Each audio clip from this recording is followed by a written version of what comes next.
ஏன் எனக்கு இப்படி நடக்குது? அந்த மாதிரி ஒரு கேள்வி உள்ளத்துல எழும்புதா? ஏன் பிள்ளைகளுக்கு ஏன் இப்படி நடக்கணும்? ஏன் குடும்பத்துல ஏன் இப்படி நடக்குது?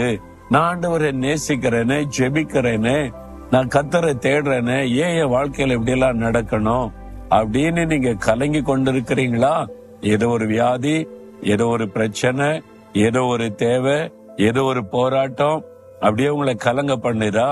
நீங்க ஆண்டவரிடத்துல அன்பா இருக்கிறீங்கல்ல, ஆண்டவர் சொல்றாரு, என் மகனே, என் மகளே, என்னிடத்தில் அன்பு கூறுகிற உனக்கு சகலமும் நன்மைக்கு எதுவாய் நடக்கிறது. முடிவு நன்மையா இருக்கும்.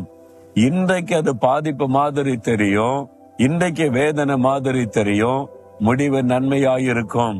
நன்மையானதை நோக்கித்தான் இந்த பிரச்சனை உன்னை நகர்த்தி கொண்டிருக்கிறது.